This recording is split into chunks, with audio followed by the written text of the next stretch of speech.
So how many of you have had a master lock? You had your own master lock, and you know how to open this lock, right? Because you've opened them many, many times before. So, what's your name? Christine. Here, so just open that lock, will you please? Now,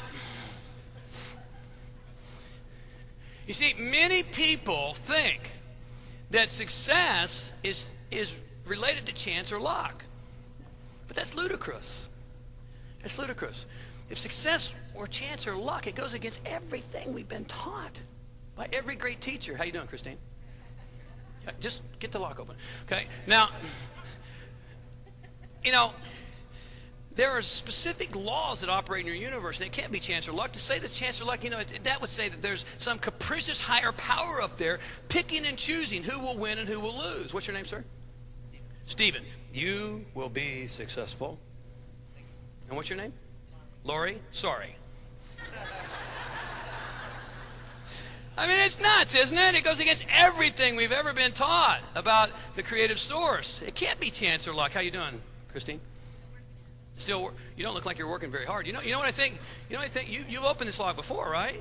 Yeah. So you know what I think you need, Christine? No, pay attention here. You know what you think you need? You need an attitude adjustment. You do. I don't think you're positive enough. I think you need to get more positive, think positive, and get the lock open, okay? So, okay, go. Now, there are specific laws in the universe that operate, and it's no respecter of persons. Now, if I were to put a small baby up on the stage, and it were to crawl up to the end of the stage, not knowing about gravity, totally unconscious about gravity, if it continued to crawl, what would happen to the baby? Easy answer. It would fall. Is that fair? Yes, it's absolutely fair. You say, well, the baby doesn't know about it. There's no respecter of persons. There's no allowance for ignorance. Try talking the highway patrol out of it by saying, I didn't know the speed limit. The law is the law, and that's how it operates. How you doing, Christine? You're not working very hard. You know what I think you need to do? You need to work harder. You need to work hard. You're not working hard enough. Come on. Get committed. Get disciplined and work harder and get that damn lock open, will you? Come on, Christine. Go. Okay? Now, I'm reminded of a story of the great Laurence Olivier. You remember Laurence Olivier? I mean, great actor in his day. One time he was playing Broadway, and it was one of those nights, and you've been in that position, I know that you have, where everything is falling in the pocket. Everything you say, everything you think, it's just, you're in the zone. You've been in the zone? I mean, the crowd was mesmerized. Every line was right on cue. It was just perfect. And when he got done, the curtain fell. The crowd jumped to their feet and roared with applause. Called him back. It had never happened in the theater before. Called him back for 10 curtain calls. 10! It had never before happened in the theater. 10 curtain calls.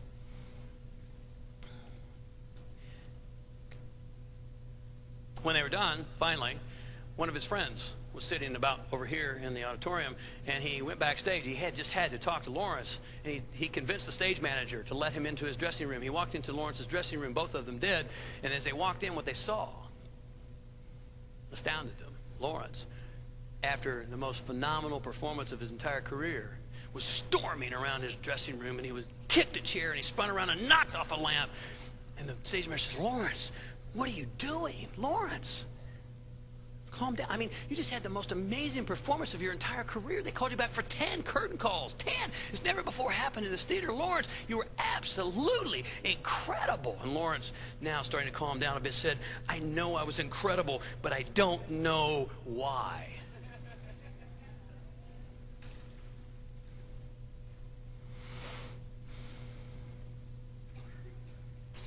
How you doing on that lock, Christine? You know what I think you need to do? Oh, you're one of those airy-fairy foo-foo kind of people, huh? She's trying to channel it.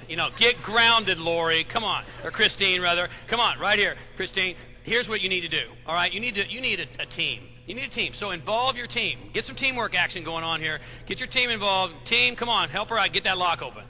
Now, you see, how many times do you, like me, know someone? And we've talked about this before. They succeed for a time, maybe 6 months, maybe a year. I'm not that impressed with that anymore. Anybody can have a good year. What really impresses me is sustainable evolution and upward growth.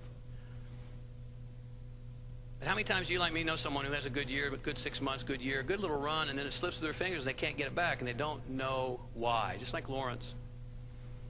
Oh, yeah, I had an incredible performance, but I don't know why. I don't know why.